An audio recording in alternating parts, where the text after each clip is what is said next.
Welcome to Gray Maybe, a podcast and social experiment based on this season's topic, abuse. My name is Jillian Schmitz. I'm a professional dancer, actor, teacher, author, artist, mother, and cat lover. Through my own personal journey of recovery, I've found that things aren't just black or white, or a simple yes or no. For me, in my recovery, there has been mostly gray area and a lot of maybes. In most of my stories, you can find the gray maybe.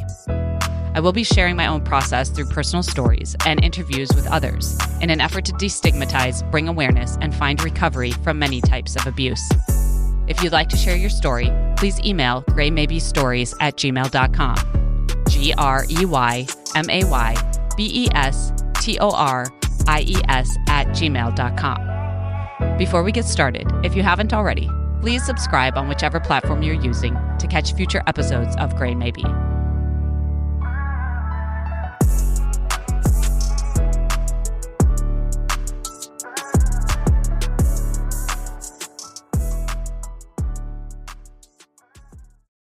A note before we begin. My stories and the stories of others on this podcast are told through the lens of our own experience. The revelation of our process is ours to tell. If you disagree with the views or stories on this podcast, know that we are not speaking on anything other than our own experiences and viewpoints. Take what you like and leave the rest. Nothing expressed or mentioned in this podcast is an endorsement or is meant to be taken as advice. It is strictly the sharing of our own experiences and our own recovery. Any feelings this podcast activates in the listener is for the listener to process and recover from. Any criticism you have based on these experiences and choices are yours, and they are not anyone else's burden to carry. Trigger warning: abuse, emotional abuse, physical abuse, abortion, suicidal ideation, drug use, sexual coercion.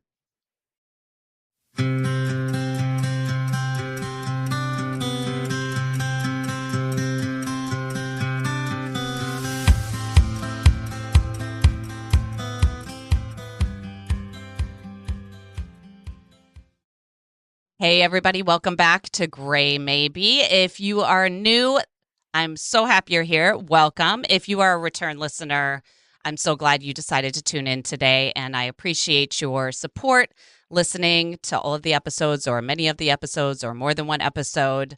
Please don't forget to tell people about the episodes, especially if you like them. Please tell people. If you don't like them, maybe keep that to yourself. But I'm going to keep rolling today. I have a very special guest. This woman I met through a third party. My mentor's son, I've known for a very long time. He's a very established lighting tech person, and he helped me on one of my personal passion projects, which I'm going to link, selfless, shameless promotion, because it was so lovely. And through him, I met his lovely girlfriend, turned baby mama, turned fiance, turned soon-to-be wife, which is very exciting. Welcome to the podcast, Anita Singleton, soon-to-be maybe Shaq. Are you going to change your name? Or are you going to keep it? So just to match everyone, the kids. Okay. All of so it. Yeah. So Thank you're you for having me. Yes, Limited Singleton as a last name. Yes. Yeah. Excellent. And so I know you through your baby daddy / fiance / soon to be hubby. But I don't know. I know you and I have talked a lot. We've talked about a lot of baby stuff because your second, my first, is very close in age. So we talk a lot about that. We keep in touch about all the mothering stuff. But I don't know a lot about your otherness. Yeah. If you want to promote or shout out anything or tell a little bit about yourself to the listeners, I would love that. Yeah. I guess I'm from Northern California. I moved down to LA around 2014 for college, and then I actually moved to Denver once I graduated. Just a spontaneous move to get out, and now I'm back here in California in Orange County. And yeah, I think the most important thing about me is I love outdoors. I love connecting to people and finding people who have the same motivations and aspirations of me. So I think that's really important for my mindset and stuff. And especially when you have kids, it's you want people in your life that you more consider family now because of your kids. So yeah. And it can be hard to have a village. Everybody needs a village, but it's hard to have a village. So it's important to get one, find one, curate one. And it's hard once you become a new mom because then a lot of people who you're close with are a little harder because they don't understand or they want to make the effort. So you kind of Right. have to back yourself away from the toxic Yeah. energy. Yeah, like, relationships change based on lifestyles, and some friendships follow parallel paths and some kind of like branch out into Yeah. other paths, and it can be really hard if you're, you know, going down the path of motherhood and your close friends are not or haven't already done that or aren't going to do that. It's sometimes a mismatch for a little while or forever. Sometimes those Yeah. relationships change. Yeah. I know. And I've learned to like not talk to not that I don't talk to my friends, but just keep it short and sweet because they can input as much and advice as they want, but they're never going to understand because they're not a mom. Right. So Yeah. Yeah. deal Yeah. with it. Yeah. That's like, I find that true a lot for any life-changing experience or any experience. Like, Yeah. people, I try really hard not to give advice. I say I'll give suggestion, but I don't give advice. But I Yeah. try not to give advice, especially in things that I don't have any experience in, Mhm. like, because I feel like anybody who's listening, if I haven't had that experience, I'm like, why would they listen Hard to to me? give your Like, 10 cents. Yeah. right? I'm like, oh, I know what to do. Like, yeah, of course you do. You're not in the situation. Like, Yeah, exactly. You're like giving the positive yeah, motivation. Honestly, yeah, like for me, I give the hard truth, which is really hard. So it takes yeah. time to accept it because a lot of times people don't like what I have to say. Right. You're going to give the Or, real deal. You're not going to sugarcoat it. no, I don't sugarcoat. No. We don't have any Yeah. time for that. No one has Yeah. time. Yeah. A So, friend of mine recently, I have known her struggles with getting her children to eat certain things, healthy mhm, things. And I'm very lucky at this point with mine that she will kind of eat whatever I give her. And I told her, I was like, don't get jealous, but she's walking up to me and eating whatever I'm giving her. And she's like, I won't, and unless you try to tell me what I should try to what to do eat. to Yeah. get my kids to eat. I was like, oh, Yeah. never, never. Absolutely Yeah. not. Um, yes. Okay. So this season, I did put out a little thing on Instagram, kind of searching for people who were ready and willing to talk about the topic of abuse, of their own personal experience with it. And you were one of the people that hit me up and Yeah. was like, hey, I'm down to talk. And I was so pleased because you and I have had many texts and in person conversations about many things, some things very serious things, and Mhm. some like very surface mom stuff. And Yeah. so I was excited to hear about your trauma, which is a weird thing to say and a weird thing to be excited about. But I was like, oh, yes, this is a woman that I have had many conversations with. I was excited Yeah. that you felt comfortable in sharing your story. And so, with that, would you tell me and our listeners a little bit about your experience, what you feel comfortable sharing? Yeah, definitely. So, growing up, my parents were very strict. My dad never gave me freedom. I wasn't really like, look at all my texts, look at all my emails, track me where I was. If I hung out with a friend, meet their parents. What do they do? What aspirations does my friend have? Are they good people? Do they smoke? Do they drink? So, I was very watched on the clock 24/7. So, once I kind of graduated, kind of became like a rebel, got Mm-hmm. tattoos, drank a lot and I met my first boyfriend, so the first, like, love of my life, which was, Mm-hmm. like, the hardest. But, I met him through work. He was actually a manager at somewhere I worked, and he was just kind of a bad boy, and I loved it because my parents were so on me that I was like, "Time to say F it and just, like, date Mm-hmm. someone who's fun and just, like, wild." So, we started dating, just a bunch of red flags that if I saw my friend do that or my daughter do that, it's so serious. But for me, because he was like the first guy I fell in love with, it was even harder because you kind of just keep telling yourself, like, well, he loves me. Or, if he abused me or Right. he hit me or threw something at me, the next day he'd bring me flowers or write me a love note or just do something cute. Mm-hmm. And that was me and then I would end up saying sorry because I'm like, no, you don't have to do all this. Like, it was a mistake. I know it happened. I'm sorry but, there was just times where I'd catch him cheating with my best friend or something Mm-hmm. like this, and it was always brought back to, "Well, you did this, so I had to go do that."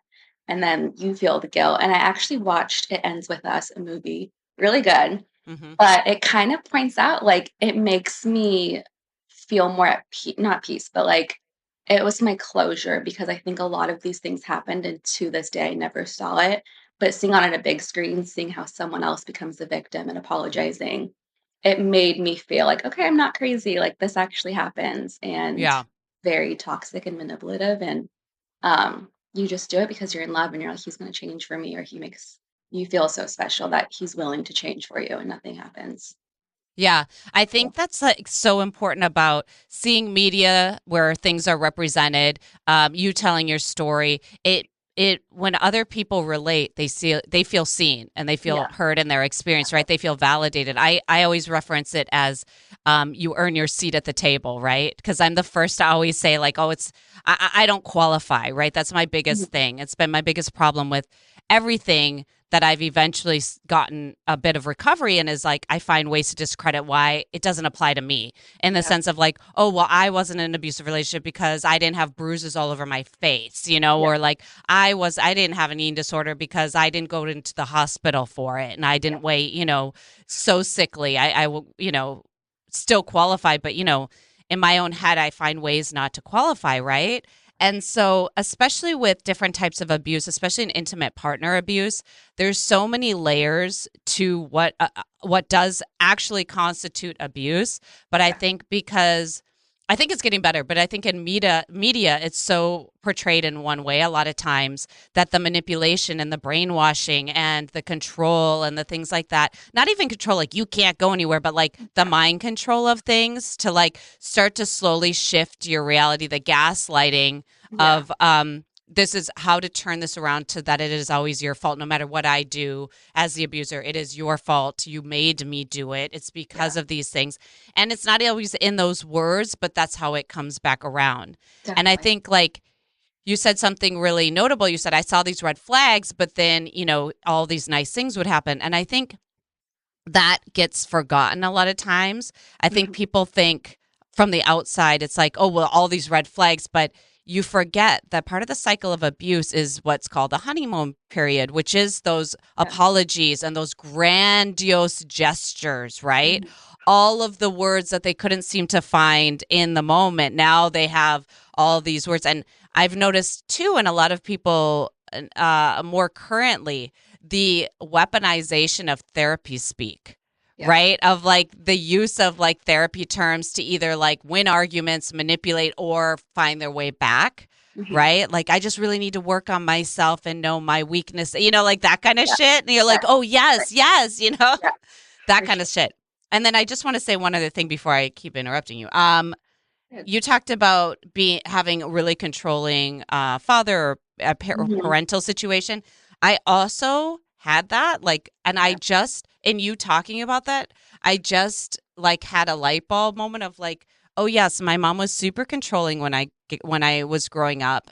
I've always been very open about that. But that kind of primed me for being rebellious. Obviously, I knew that I was rebelling because I didn't have any freedom, but also it kind of primes you for a controlling Sure. relationship, right? Because that's kind of what you're used to. And then You feel less also, protected. like, yeah, my dad was very verbally abusive. I found a partner that was very verbally abusive. That was my first, Yeah. kind of And it just intimate makes sense. relationship. You're like, I Yeah. grew up with this, seeing it Yeah. every day, so why am I any different? Why would it be different? Yeah. That doesn't make any sense, right?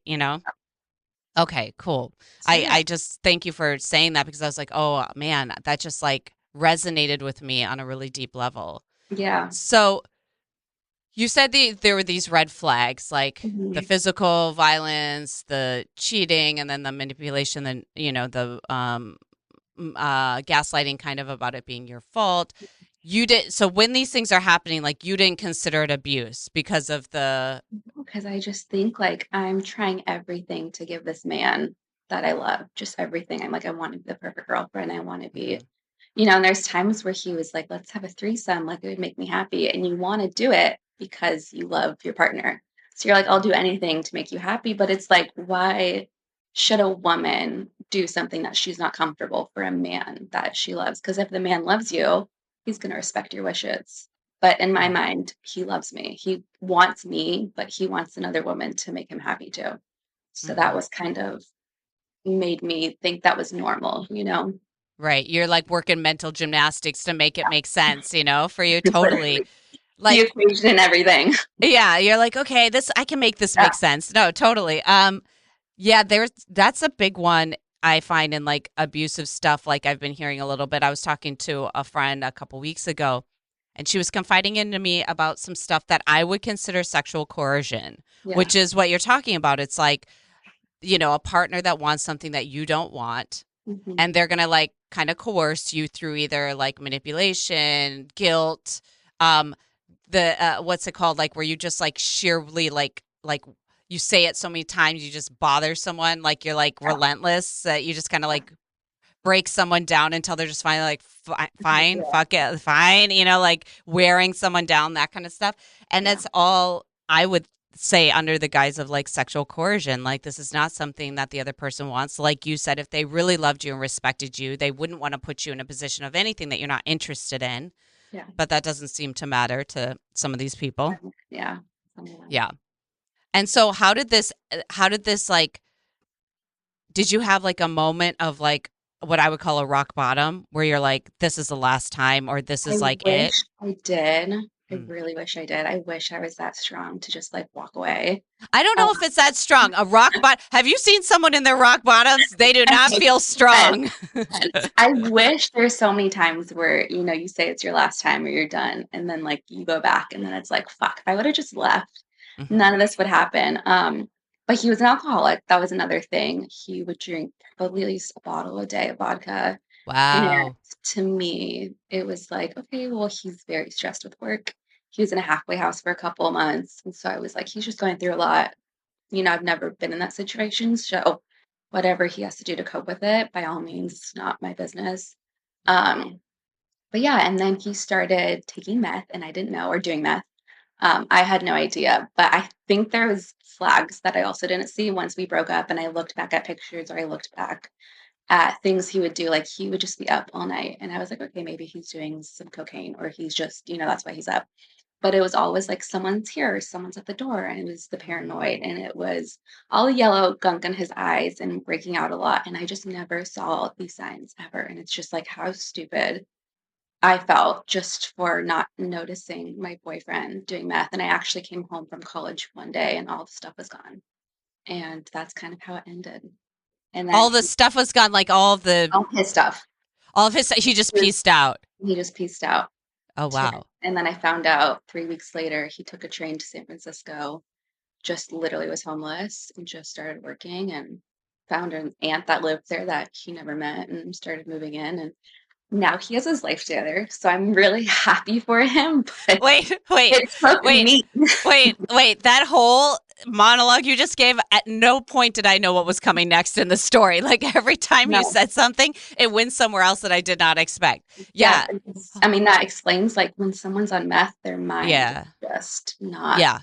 there. It's all over the place. It's 100 100. miles a minute and it's all over the place. Yeah. Well, I mean, listen, I think if you don't grow up in drug addiction, Mhm. like illicit drug addiction, I don't think you do recognize those things. You know what I'm saying? Like, Yeah. I grew up with alcoholism, and I still like there's quite a bit of denial, because even around alcoholism or drug addiction, like there's a lot of denial Yeah. present. Like that's just part of the, family disease of these things, right?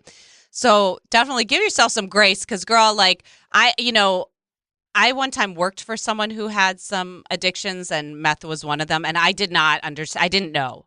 I Yeah. couldn't figure it out. And now, of course, I would probably clock that, and I'd So be like, "That's meth," but at the time I had no you're idea, and just I so was like, clueless.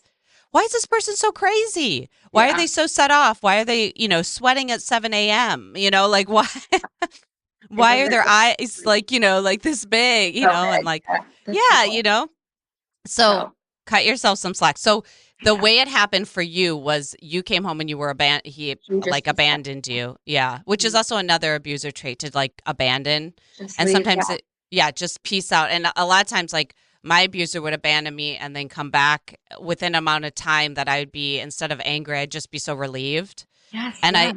other abusers I've heard have done that too, like whether it's a weekend or 2 hours or an hour, like they know the perfect amount of time to get you And then past where just, you're like, just snap you back in, and they're like, yes, "Got you again." yes, Yeah, so he reached yes. out to me, like, a month later and kinda dragged me on for a year of just, like, "What are we doing?" And he lived in San Francisco, and he had court meetings that I would still go to. He ended up going back to jail, and to that time period, I was the only one there for him. I mean, I feel stupid that I even did that. Mhm. Because then right after he got out of jail, he ended up getting married and had 2 kids. So yeah, I you just got felt us. stupid that Yeah, entire years. I'm y- like, you have a whole wife now. So yeah. it was crazy. You were like my devotion got me nothing. Yeah. Yeah. And just Uh, trying to be a good person, was right. what I was trying to do. Right. But I think even for me, my reason I told myself that the reason he left was 2 months prior to him leaving, I got pregnant and he obviously got abortion. But he kept saying, if you get an abortion, we're going to get married. I have a whole life planned for us. Mm, So to kind of trip someone, and I mean, of course, like I yeah. thank God I didn't have that baby at 19, Yeah. but to kind of trip someone because it's a woman's right, a woman's body, Mhm. and to just promise them like a marriage and a life if they get rid of the baby, and then you get rid of the baby 2 months later and then you leave. So it's just kind of hard. So I kept telling myself like the reason he left was because whole abortion was hard. I was 11 weeks. I was the last week before it was even legal. Mhm. Mhm. And it was hard. It was like one of the hardest things to go through. Yeah. Yeah, and that in itself like a lot of I've had 2 abortions and my first one, the place I went to was so intense about making sure that you weren't being coerced. Yeah. Like they had you sign things, they talked to you numerous times, you had to talk to a couple nurses. Like Mhm. I just remember it being like a big deal, and I wasn't being coerced. I wasn't happy that I was in that situation. I was like, I didn't want to have an abortion, but I didn't want to have a kid. Like, it's like no one's like running around being like, oh, can't Yeah. wait to have an abortion. Yeah. I just have been fiending for it, or like, oh, well, I just got pregnant. I'll just get an abortion. Like, no one's doing that. Anyone Yeah. who's saying that is so out of touch with reality and Yeah. women and how women deal with it is like insane. Even if someone says something flippantly about it, there's no way going through that procedure is a comfortable experience, no matter No. what way you take. If you're taking a pill form, if you're getting a surgery form, it's not fucking comfortable. No Yeah. one is doing it flippantly, no matter how they might present. And I But kinda got mad after it, like, I was oh, pretty yeah. mad, I'm like, "You put me through this, like, I Yeah. know it takes 2 to tango, but, Yeah. there's 4 doctors around your vagina, and they're Yeah. just like you feel a suction, and it's just, Yeah. like, the Yeah. worst. I would never it's just hard." Absolutely. I agree. I had a lot of rage after my first one because that relationship was not.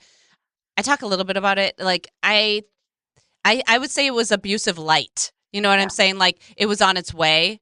Like yeah, it was tumultuous. Would it have ever materialized into like a Dateline episode? Probably not. The first one I had definitely probably would have materialized into that. But it had those hallmarks, and I did have a lot of resentment afterwards due to some of the conversations that had happened around it, how he dealt with it, and stuff like that. mhm, But yeah, I mean, the abandoning you out of nowhere, the stringing you along with false promises, the getting you to do something he wants with a false promise of an outcome that was never going to happen or he had no intention of yeah, promise keeping is also really difficult yeah, and heavy and hard. mhm. Yeah. And I think it was hard because, you go to work and I had bruises on like my eyes or my nose, and people are like, obviously cover up with makeup, but I was a server, so I'm sweating during the night, and it would just kind of show. And people, my manager like brought me into his office, and he's like, I know what's going on. Like, you have to either one of you has to quit because this isn't healthy. You guys both work here, and it's not a good look, and it's not good for you. And I was just like, Hmm. I have no idea what you're talking about. Like, it was an Right. accident. So I think And it's did you when this manager was talking to you, did you feel like, "Oh my god, I'm being like caught," or like did you I feel kind of shame or you were got, like, like, angry because I was protecting my right, boyfriend, and I was like, "How dare you, like, tell me that he's an abuser, like, he loves me." right. So which is just, like, so silly, like, But that's what happens. This yeah, is it's very so sad. textbook. This is very normal actually in these types of relationships is like Yeah, if you've ever had a friend that's been in an unhealthy relationship, let's not even say like it's abusive. Let's just say it's unhealthy and you like are the one that's like, this guy doesn't treat you right, or this girl doesn't treat you And right. yeah, And then they exactly. get mad. They're like, how dare you know? And then, or if they like break up and you're like, yeah, I never liked him anyways. Then they get back together. And Yeah. then they know that you don't like them. And And then then there's it's like shame and all this stuff. Yeah. yeah, Definitely. yeah. No, that's totally normal is to protect. I protected my first abuser like so hardcore with my family. Like Yeah. my mom did not like him. My parents did not want him around and I would just like protect him so hardcore and like and with friends too. Like I had a Yeah. friend in high school that was like trying to tell me that he was cheating on me. She saw him at a party doing this, this, and this. And I was just Hmm. like, you didn't see what you saw. Like, I did Yeah. not want to believe her. And Yeah. he was lying so prolifically. And I was going to believe him because that was easier than trusting her and knowing Yeah. that he was doing all It's those easier things. to just like kind of look the other way than to be like, oh, he was actually doing that. Yeah. Yeah, because I wasn't ready to leave. Yeah. So if I found out all that stuff, like it would require me to have to do something, and so Yeah. I was not ready to do And any of it's that. hard, I think, when you're in love to like fall out of, even though there's so much red flags and toxic energy, it's still hard to unlove that person. Absolutely. Yeah, Yeah. absolutely. It's hard enough to like deal with a breakup if you love someone and there isn't all the extra stuff, right? Like it's hard enough just to do a breakup and you're like, I love that person. And it's really hard if you're in a, like uh codependent, Yeah. abusive relationship. It makes it even more difficult. So Yeah, hard. That's just I like all the agree. things you guys went through. It's like it's a lot and it's Right. sad. So Right. And I've mentioned it, I think in a different episode. mhm. Hmm. I've mentioned in a different episode that uh, sometimes if you were raised in a chaotic household or something like that, that being in a dramatic love relationship actually appeals to you. Like I did, I Yeah. didn't want something that wasn't dramatic because I was like, well, that's not real love, or that's Yeah, not like it exactly. wasn't All the exciting enough. all the fights, it's like because you love each other, you fight a It's so lot. And it's like, passionate. It's so no, passionate. Yeah. yeah. And I'm like, he does that because he loves me. And it's like, no, like and that's I think coming into, my relationship with my boyfriend right now, it definitely was hard because I was like, this isn't normal. It's not normal to just like not fight or not be happy or Right.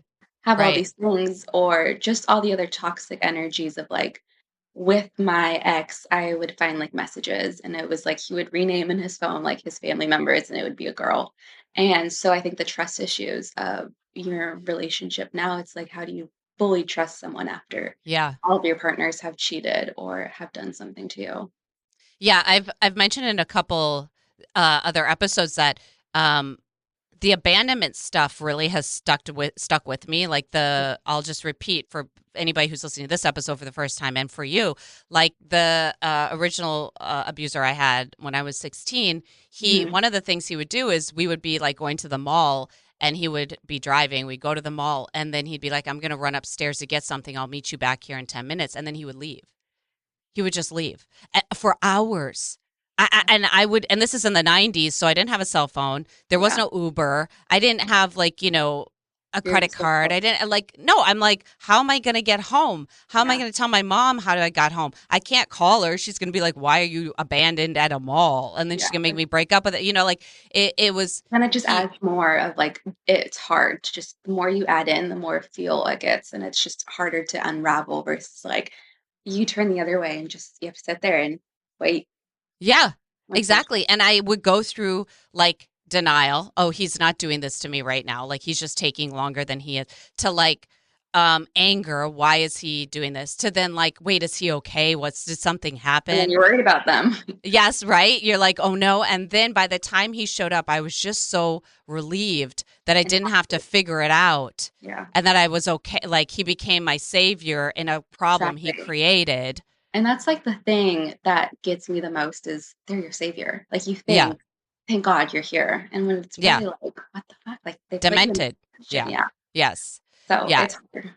And that's one of the things that's really stuck with me. Like I'll think I don't like think about it every day, but like Mhm. if someone is really late and I can't get a hold of them, You start I'm to get like that they trauma. left. Yeah, I'm Yeah. like they left. They're pieced out. Like that's it. So like he pulled the abandonment thing. He strung you along for God knows how long with the court stuff in his messy Yeah. life, and then when he finally got his shit together, he pieced he pieced out with someone else. Classic abuser stuff. Classic, classic. Now, Yeah, how did you kind of process and heal from this stuff? Like, a lot of therapy. excellent. I'm a big I'm proponent of still in therapy. therapy right now. Me and my partner go to therapy. We do it together and then we do it alone.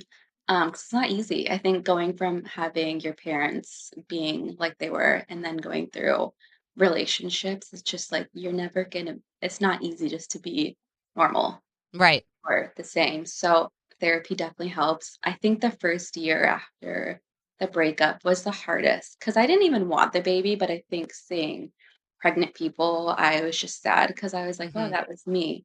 Mhm. And just it was just really hard, a really hard year. I was just sad. And a lot of my friends were like, he was literally trash. Like, you should be so happy. And it's like, but that was my first in love moment. Yeah, It's my yeah. first relationship. You give it everything you have. Yeah. And I think that's something too that people don't understand about um this is like a parallel topic, and I've talked about it a little bit in the first season, I feel like, about terminations and abortions is like there is a grieving of something that you weren't ready for, like Yeah. you wanted but weren't ready for. Yeah. And that's a special type of sadness, and it's complicated, right? Because you're like, oh, thank God, not with him. Yeah. Oh, this is the wrong time. But like you, there's still a grieving for that pregnancy, for Yeah. that situation, because you may want it in the future. It's complicated, Yeah. and only people who have gone through it kind of get it. And you know it. And you see other people having the situation where their life is right in that moment, and you're envious or sad or triggered, and seeing the things. Like, I definitely experienced that for a long time after my first abortion. My second abortion, I had a completely different experience. I was totally like relief immediately and like moving Yeah. on. Like, it's just different Yeah. situations, different Yeah. places, um which was weird to me because I really thought I was going to be in that position again the same way I went through the first one. But I relate to that for Yeah. sure. 'Cause it's like you don't want it. I'm so happy I got it, and especially in the moment I was, but it was still sad. That was still something that happened to your body. Your body went through it. Your hormones went through it, Hmm. and you bleed after. You get Yeah, hormones. Like it's all still symptoms that you go. So it was hard, but thankful yeah, now. And I think once I got pregnant with my son, we were in a relationship, and that's kind of when I got the mentality of like, I'm gonna have this kid, whether you're a part of it or not. At right. first, I was like, I don't even want to tell him. I don't need a man. I can do this myself. I'm a woman. Hmm. So that was my motivation of like, I'm gonna have this baby because I feel like I'm ready. I feel like I've done everything I wanted. I've lived a really good life. Hmm. So that was kind of my thing, and I was like, not against abortion, but I don't wanna go through that again, and I can do this myself. I don't need it's not like I had that relationship and was like, "Oh, is this the one I'm gonna be with?" It was like, "No, I'm gonna do this for me." I love that because in the first one, your whole decision hinged on Yeah. the Yeah. abuser, right? And this time you were like, no, no, I've got this. Yeah. Stay or don't, but like I've got this. Like, this is going to be my Yeah. situation. I love that. That's so much Yeah. like, you know, a choice to do something different, to not follow the same pattern, to not, not saying that that would be the outcome again, but you know what I'm saying? Like, so much of dealing with a propensity for abuse. And when I say a propensity for abuse, I feel like it's like some of us are highly empathetic, so we attract narcissistic people who are often Yeah. abusers. And then also, like, maybe the way we grow up also kind of predisposes us. If we have low self esteem, predisposition. Yeah. Sometimes the faith that we grow up in also predisposition to some of this stuff. And so to fix or change the pattern is a big deal. Yeah. Any bit to any like change of the pattern, because it's easy to get into that pattern of dating abusers over and over and over again. They Yeah. look in it, they're in a different package, but they're the same inside. It's like, Yeah. oh, this one's not an abuser, but then you're like, oh yeah, no, that's abuser, different Yeah. way. But oh, this one's not abuser. Oh yeah, no, no, this was Different abuser, a ways. different. Yeah. So it's Exactly. like anytime you step out of those patterns and you like have that growth, I think it's important. Definitely. So you've done a lot of therapy with your partner and alone, which I think is great. I just want to give a shout out to therapy and couples therapy. You don't have to be in, uh, what's the word I want to say? in crisis to go to couples therapy. Oh, You can yeah. just And go that's to like, the hardest thing I think reality and, like, social media has made is, like, if you go to therapy, you have problems. No, like, you go to therapy to just grow. Like, it is so healthy to go to therapy. If you're we have a session where it's like nothing's going on, so we just talk, and it's like, you do that to grow as 2 different people, not because something's wrong in your relationship. I love that. And I like to say that therapy is the ultimate self-care, but it's not the like hot bubble bath self-care. It's not like the in the moment it And then feels really yeah, good. It's like in the moment it usually it feels very terrible. Like I yeah, hate therapy. I actually don't enjoy it, but I do it because it's good for me and yeah, I do feel better after the after fact it, and yeah. yeah. But I think it's like the ultimate form of self-care and the ultimate form of like luxury is Yeah. like having a therapist. So I like try to And promote it's that. hard. Like, I think also just for everyone who's, like, listening and viewing is, if you try one therapist and you don't like it, doesn't mean that there is not a right one out there. I Thank went you through for saying so that. many therapists that I'm like, "I don't like you, I don't connect with you," until I found one that I was like, "Holy shit, like, you're my girl. I can tell you anything." So, That is so don't important. give up on one I'm man. so glad you said that because I also say that a lot because people a lot of times people be like, "Yeah, I tried therapy, it didn't work for me," It or wasn't for I me. couldn't Yeah, find." Yeah, and you're like, "No, therapy's for everyone. You just have to find that." It's like, can you yeah. imagine being like, "I went to the Dating. doctor. I went Yeah, to the doctor, it wasn't for me." It's like, yeah, right. Maybe you didn't go to the right doctor. Maybe you should find a different practitioner. literally. Not everyone's good at their jobs. Like just Yeah. because someone's a therapist doesn't mean they're a good therapist, and also Yeah, doesn't mean they're the right not therapist for everyone's the you. same. And also, Yeah. like, what they do, what their experience is, and Yeah. how they go about it. I actually see a life coach, it's a little bit different than therapy. Mhm. So, I love my life coach, not to kinda tell me what to do or what I'm doing wrong, but Mhm. necessarily be there by my side and give me different routes to take because of all the trauma I have. Yeah.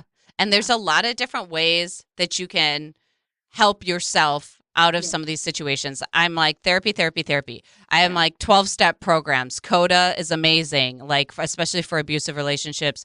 Al-Anon stuff if you've grown up in alcoholic or drug or mentally ill households. Group therapy stuff is always really great. Life coaches, if you find a life coach you really like, or what you see one that your friend has that is Yeah. working out for them, that kind of stuff through recommendations. Books, there's lots of really great books. Like Mhm. Gabor Mate is a really good author of stuff, and The Body Holds the Score, or Keeps the Score, Holds the Score, Keeps the Score, one of those. I'll link them. Um, I'm making a note. Yes, so those all like all that kind of stuff. Like, was there anything else that you thought that really kind of helped you, or something that didn't help at all? Like, oh, this I tried this. Like for me, group therapy did not work, but Yeah. 12-step meetings work. Yeah, I think, like, definitely after my abusive relationship, unfortunately, alcohol made it easier, so I ended up drinking a lot and unfortunately got a DUI, which thankful and not thankful for it, it made me a better person. I actually did go to AA meetings because court assigned me to, Mhm. and I hated it at first, but then once Mhm. you, like, actually see the same people every week, they have coffee, they have muffins, they have pastries. It is so wholesome and Mhm. welcoming. I mean, I remember there was a guy and he was like, "I'm homeless. It's my 3rd day being clear of, like, heroin." And I was like, "Holy shit, like, you think you're going through the worst, and then you see someone else, and they Mhm. still show up." So it's like being around people who are going through harder stuff and Mhm. also still showing up for themselves, even if it's they messed up and now they're just one day sober, it's like they still showed up for themselves, which is so inspiring. Thank you for saying that, because that's exactly a lot of 12-step meetings is you're sharing or not sharing, but you're hearing people's shares. There's no advice giving, you're just listening. And you hear people who are having so much more of a rough day than you. Yeah. And in the moment, you're kind of like, all right, at least I'm not dealing with that. And sometimes in the room, you're the one having the rough day, but Yeah. everyone's just like listening, and you know that they're not it feels like they're not judging you because they know what's up and like they're all there for the same reason. Mhm. Yeah, I also alcohol was my favorite drug of choice for many, many years. Yeah. It helped me deal with my anxiety. It helped me take the edge off. It's the thing that I want to run back to always. It's so easy. It was so Yeah, easy. Just to, yeah, like, have a drink and, like, feel more relaxed, not have yeah, anxiety, that pressure. yeah. And I think that's ho like, growing up to the trauma of me is, like, having one of my parents say, like, "I'm not good enough," or "Do better." Mhm. And when you have alcohol, it's like you have that confidence, you have that boost. And Yeah. I remember taking a final and I'd be like, "I need a drink first." And it's like, "It is 8 a.m., you know, like, you don't need a drink right now." Like, it's important, I think, to surround yourself with friends who also uplift you. Like, you don't have to turn to alcohol. Just create that space, that safe space for you and that motivating space, Yeah. and just work on yourself. And I think for another thing for me was like exercising. I'm huge on going to the gym every day. And it's like Mhm. if I don't go to the gym, I feel like a shit person. I feel like I'm not a good mom. I just don't feel like my headspace is right. So for me, exercising was one of my positive traits that happened Mhm. after alcohol and after all the abuse. Mhm. So that was kinda Yeah. like your own personal, like, self-care. I Yeah. mean, in addition to all the therapy and stuff, it's like, this is my self-care. Like, if I don't do this, I don't feel Yeah. like I'm taking care of myself. Yeah. Yeah, and I I love grew that. up kind of, like, always wanting to be bone skinny. So Mm. when someone was like, "Drink a protein shake," I'm like, "Do you know how many calories are in that?" Like, that's my whole day, like, no.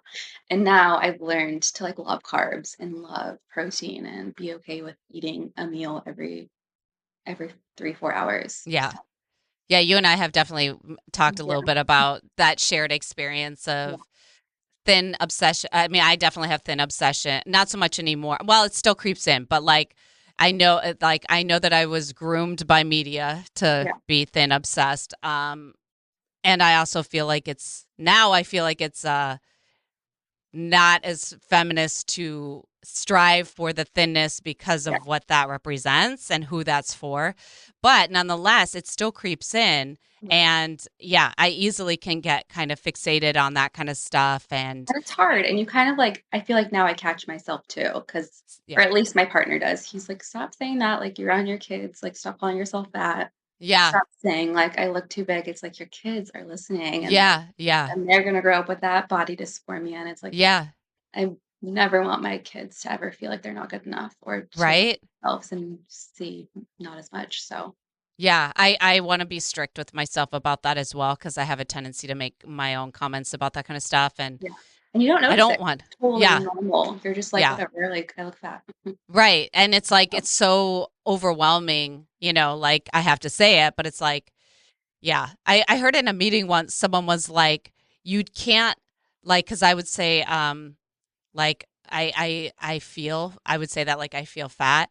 And I yeah. heard someone in a meeting, in an OA meeting, Overeaters Anonymous, say one time, like, you can't feel brown eyes. You can't Oh my feel god. blue eyes. Like if you Yeah, say I feel fat, it's like that's not actually a feeling. The yeah, feeling is I feel anxious about A, B, and C, or I feel, not confident because of this, that, or the other, or I feel depressed because of this, or I saw, like, but you can't actually feel fat. Just no, like you can't feel blonde hair or white skin or black yeah. skin or brown skin or, I That's a thought that good was one. it, right. I was like, That's oh good. yeah, okay, You to get can't. under there. Yeah. Yeah, abs Um, I also think, like, I don't know if this was with you or not, since we have this shared experience of body dysmorphic eating disorder stuff or disordered eating. Um, did it ever pop up in your relationship? Like, I remember self punishing, like, when things were really stressful in my abusive relationship, I would self punish by try to, like, getting thinner or not eating. It would, like, part of the anxiety of the relationship, like how I felt about the relationship, was also how I would treat myself with food. Did you find yourself doing any of that? I honestly felt that mainly because he was also very strict on how I looked. If I wanted to have sex, he would be like, "Well, did you go on a run today? Or did you do squats today?" And so I would, and if I didn't, I would go downstairs and go to the gym. Oh, wow. So he was like, there was a precursor to your Yeah, desirability based on if you had worked for it or not. yeah. And Yeah. I worked at Hooters, so you have to look the part. So appearance was very important for Right. my job. So he was like, "Well, if you want to work more shifts or if you want to have me as a partner, like you need to look the way it should." Yeah. So a lot of that. Which in my like mind back then, I was like, "Well, he's doing that because he loves me. He wants me to look To good be for him. healthy. Yeah. Yeah. He wants me to look hot, like the hottest Hooter girl." And yeah, Yeah. so and it's good. I'm happy I took that into now doing exercise as a positive thing versus being like, "Oh, I look fat, I'm gonna go run." It's like, no, you Hmm. should do something because you love it, not because you feel like you have to. Yeah. No, absolutely. And Yeah. I'm someone who doesn't like to exercise, actually. I actually find myself to be a very lazy person. I happen to like have jobs that just it's part of the job Part of your to job. exercise, which is the only way I could do this, really. Like, because Yeah. I'm just not a self motivated person, unfortunately. To go to a gym or do a hike or like all of that stuff is like very hard for me to self motivate. Yeah. Um, Oddly. So, but yes, I always feel better, obviously, after I've moved around and stuff like that. Yeah.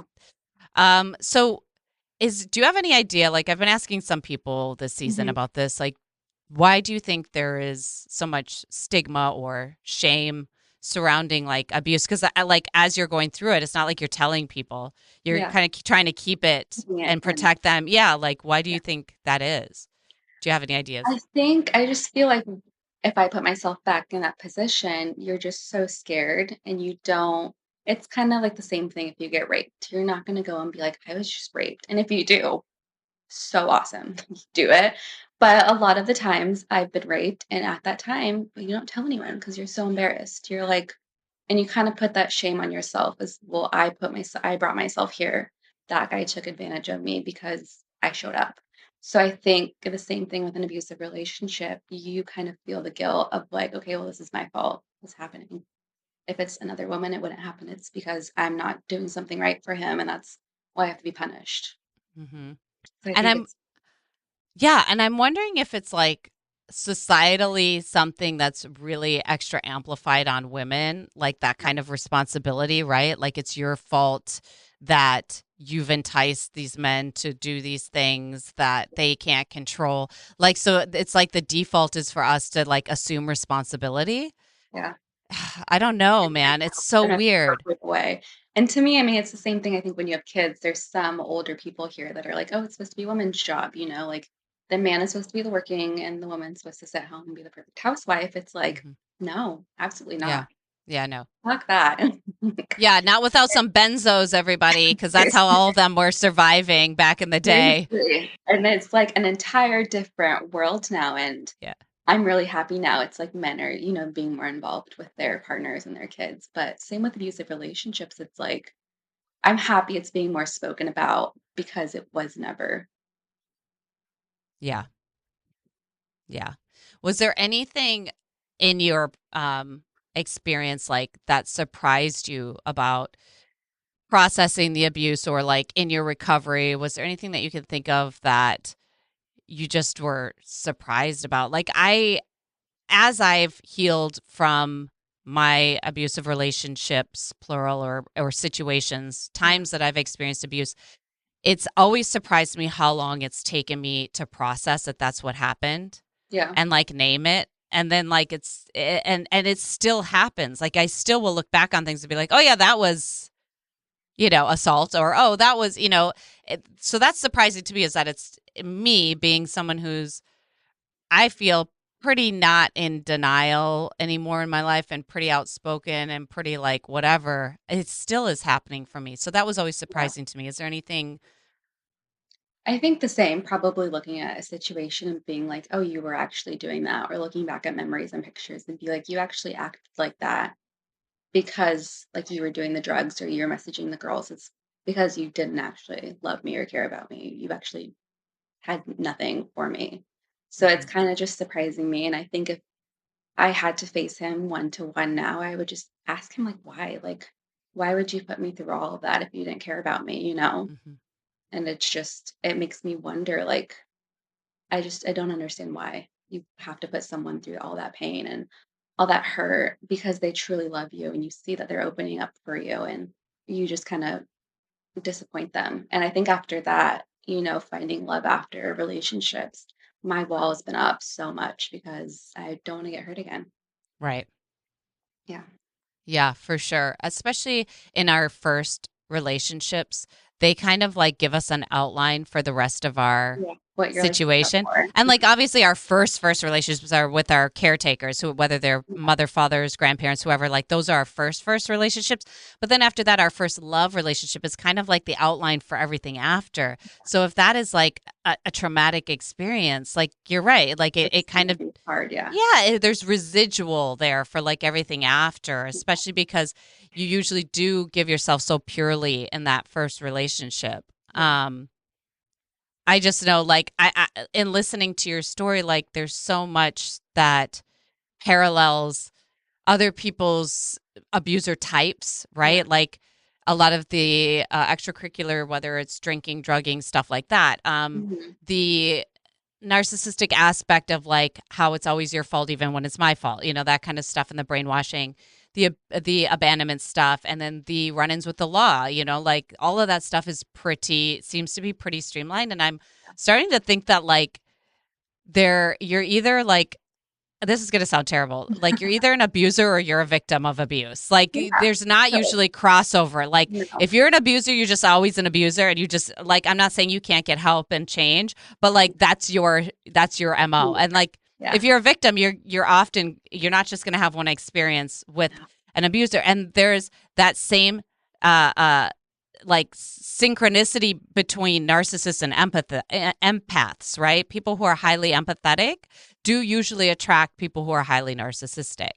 And so there's that, their narcissists prey on people who are highly empathetic. Yeah, So and it's like when kind of like spotting that person in the crowd that doesn't feel like she's confident about herself, and they're kinda like, "I'm gonna pick you because I know I can make you kind of my bitch, like, do whatever right, I want." And then it's right. also, just I don't know, just picking that one. For me, I always was attracted to someone who I feel like I can fix. And it's like, "Oh, Mm, you just got out of jail, like, let me help you get your life back together." And hmm. it's like, doesn't they have to help themselves before you help them. Yeah. I Yeah. think that's really important. Help yourselves before you help them. Fill your cup, that whole thing. Yeah. You put your mask on before assisting others Yeah. on the plane, all Yeah, that stuff. exactly. And it's like Yeah. we're told that throughout life, but when it's actually in the moment, it's hard because then you're like, "I care about this person, I love him. I Yeah. would do anything for you." But it's like you need if it's you're not putting yourself first, it's not the right relationship. Yeah. Yeah. And I think wanting the desire to fix someone, I think, is really common in these types of dynamics, Yeah. because I definitely felt that in my relationship, and I feel like I've resonated hearing that in other people in their situations. So I Yeah. definitely think that's a thing. Um 'Cause it's too boring. If you can't fix them, it's boring. If right? you wanna fix You need a project apparently. you need a Anita needs a project, and then, like, project. it never works, it always fails, but if there's, like, one little chance that it works, you feel so, Yeah. like, powerful, like, I changed Yeah. him, I made him a better person, and to Yeah. this day, I still think, like, "Okay, yes, I had a horrible time with my ex, but he's such a great person now," and I could truly say I'm so proud of him. He got sober, he doesn't drink, he's huge in, like, climbing and has 2 beautiful little girls now, so I'm like, no matter how hurt and hard that was, I'm so happy his outcome is to this day where he's a good dad and he's able to have a happy family with what it seems like. Yeah. So hopefully he's reformed maybe and gotten Yeah. some serenity. So in on the fix it category, like I before I started going to Al-Anon, and just for people who don't know, Al-Anon is for people who are around alcoholics. So whether it's your parents or your friends or your significant other or your children, like it's a support group 12-step program for people who are affected by the family disease of alcoholism. Also, people go to Al-Anon meetings whose parents aren't alcoholics, but their grandparents maybe were, or it's throughout their family, or their parents or someone close to them might be struggling from mental illness or illicit drug use, because it all kind of manifests the same way as chaos in the family circle or family dynamic. And one of the things that I have done so much in my life is trying to fix things and people, like, like trying to always like get involved and fix stuff. And it was always from my own need to control. And like, I'm Yeah. like, I said alcohol's my favorite, thing that I would want to go to. I've been sober for quite a few years, but like, it's really control. Like, let's be real. Like, control is my first drug. Alcohol is maybe my second one. Yeah, and I feel like once you can control things, you feel at ease. Yeah. Like, as long as you have control, you feel settled and peace. Yeah. Well, and that's the funny thing is control's elusive, right? It's like you think it's all like there's no real control. I don't have any real control. I think I do. Well, I do over myself, right? Only with myself. But really tiny bits of myself, like cuz so many things are happening around me and to me and around me that I can't control. Um so as being a mother and a parent, Hmm.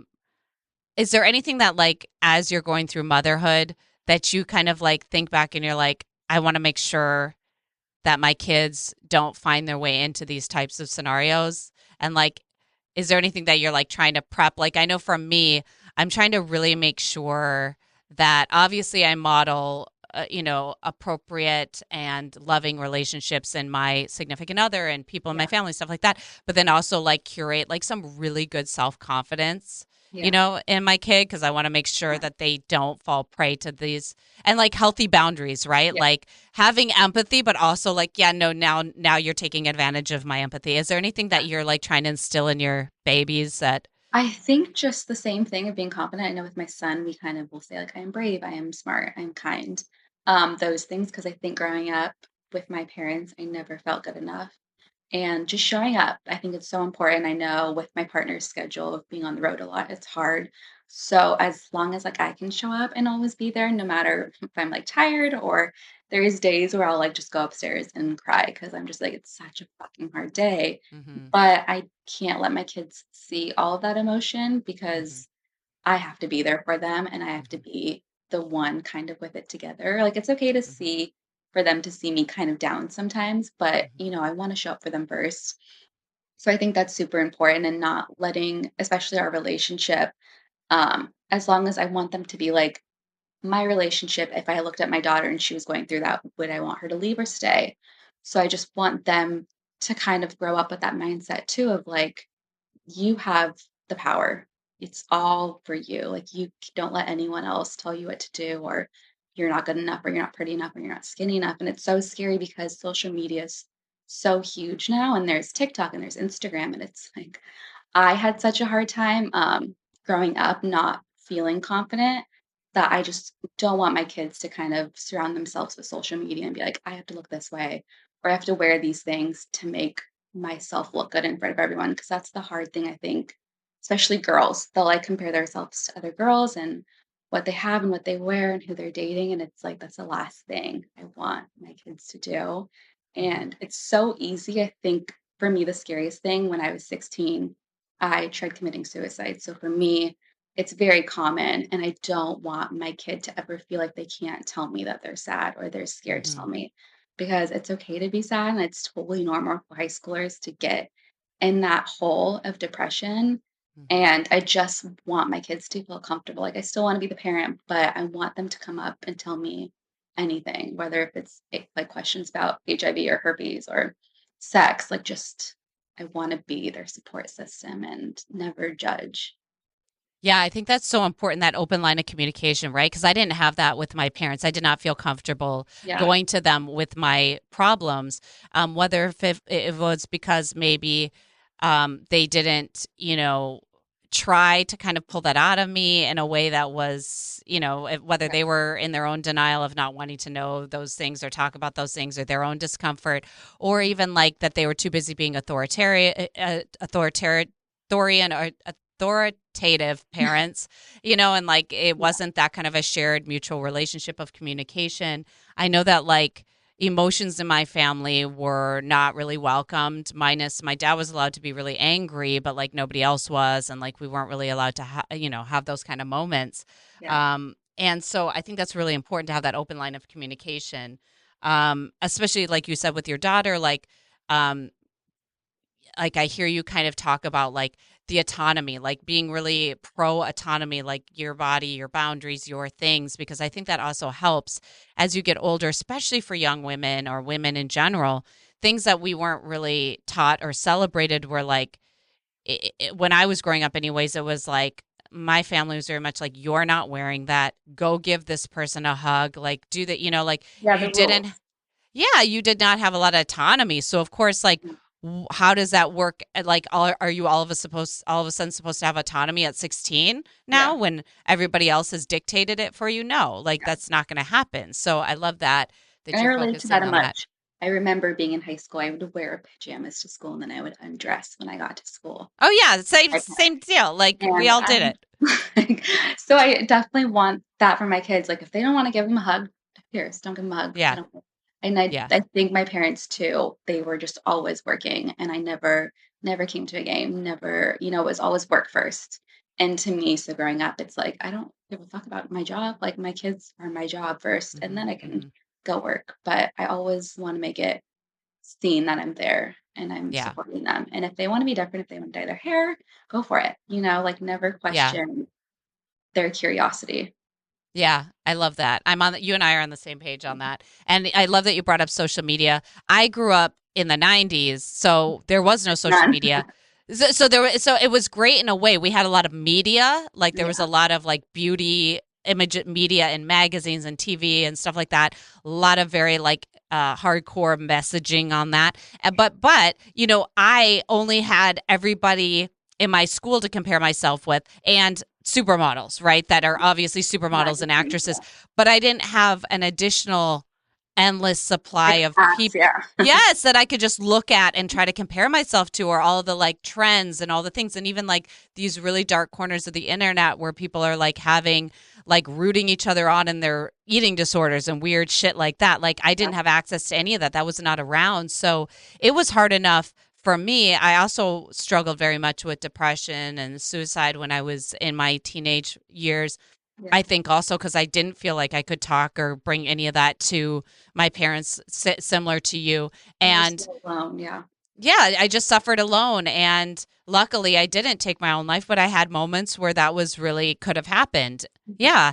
And so I'm very also afraid of social media with the kids and the things. And in some ways, it's great because there's more awareness to topics and things that were previously. Yeah. Shrouded in stigma. So I think Mhm. there's like much more awareness of abusive relationships and the uh, in like details of it or the Yeah. uh, And there's like Instagram pages of like quotes and just like right using things that, inspirational stuff. yeah. Yes, so there is like stuff like that that I think is beneficial and helpful. But sorting through it, good luck. You're Yeah. gonna get all the other stuff, and it's gonna And where it's our all brains were these, not meant. yeah, Yeah, it's these to deal with it. influencers and how they look, and it's like you're never gonna look like them, and that's totally fine. Like, you are And your own also, it's person. not real. Like Yeah. everything else is not real. Exactly, Like and they have AI now, and I'm like, their next generation is so fucked because so next it's level. just Yeah. and that's I think we had this conversation with my partner of kind of growing up in a small town. As a little girl, you dream of being famous or falling in love or being in the big city, and I'm like, want my kid to not have that because it's all those Disney shows that just make it seem like you can fall in love easily and have a happy ever after. And I think growing up, when you're surrounding yourself with those shows, that's kind of what you expect. So when something goes south, you're like, okay, well, I'm not good enough. This wasn't, you go into that kind of Right. depression. Right. And so it's just all these shows that give us false hope. And it's of really, like, not appealing, and it's kind of I'm not for it because it's should be about, like, friends and, like, love and creating your better self, like, go through if you have problems, if you have trauma, I think that's so hot, I think that's so cool, like, you actually have a story, and that's so beautiful that you Hmm. have all these things and all these just history of things going down the Hmm. line, and I think that's really important versus worrying about finding your first love and finding your Cinderella and all that kind of stuff. Right. Yeah, like actual real a little bit more of a Reality. realist idea and like not giving you these false Yeah. realities to kind of like compare yourself to. As is, if that's all that you have to reference, then when things do go south, because they will, because nothing Yep, in life it's is picture reality. perfect like that. Nothing's gonna It's be like, a movie. yeah, you're like shocked. You're like, oh, how is this? This doesn't Yeah, make any sense. What do I do now? Yeah. So I agree. and I think that's why I came to LA because I was like, "I wanna be in the fashion industry, I wanna be top-notch working bitch." I didn't want kids, I didn't want a husband, I was like, "I just wanna be my own self and my money," and it's like, when you get there, I was like, "Fuck this," like, I don't wanna work in the industry, I was like, "There are mean people in the industry that'll take advantage Yeah. of you," and I think being a Yeah. woman, it's scary, I mean, you have all this like, I don't want my daughter hoping to be in the industry. I mean, half Yeah. of the industry is being taken advantage of, and it's hard. You have to be a really tough cookie to survive the industry. Yeah. Yeah. Yeah. Oh yeah. Business and anything, right? Like business is hardcore. Yeah. Like sometimes you have to separate your talent from business or your artistry from business, and business is cutthroat. It's all about capitalism, man, and Yeah. don't get me started. But whole other pod. But I have one last question for you, Yes. Anita. So I like to say, and I said earlier, I don't give advice, but I do like to give suggestion. And so I want to ask you if you have a suggestion for anyone who might be listening that is suffering right now with Um, abuse or, in an abusive situation or just got out or anything. I think if you are in an abusive relationship, if you are having that gut feeling of why am I doing this, or the back of your head kind of telling you this is wrong, follow that gut because it's always right. Don't make excuses. Just move forward, and it's going to be really hard, but it's so worth it once you're out of it. And if you're Yeah. just coming out of it, like get the help. No one can get over something without help. It's Yeah. nearly impossible. So, Yeah. I love talking to friends. I love talking to other people, but like a true person who's professionalized in it, like such a good key to have, such a Hmm. help, and Yeah. you can call them at any time. So definitely, definitely all that recommend. Yeah. I agree with that. Anita, Thank you thank you so so much. much. Thank you. Thank you. Thank you. Thank you. When I asked you for a 2 hour block of time, I was like, I know that The therapy time is session. very valuable. 2 hours Oh, I is like, know, 2 hours away from it's, kids. that's what I'm saying. I mean, it's 2 hours away from the kids, but it's also like 2 hours that you have so many things you could be getting done in those two No, hours. no, So so good. thank you so much. Thank And, you. I you and appreciate I will it. be in touch, but thank you Yeah. for doing this. Thank you. I'm excited. Thank you.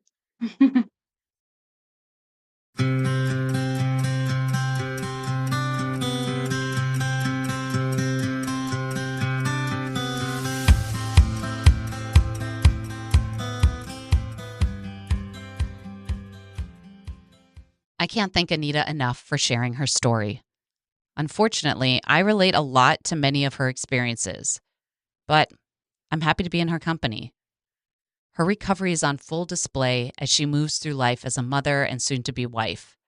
Her children are so lucky to have a mom that took the time and energy to heal from her adversity and trauma.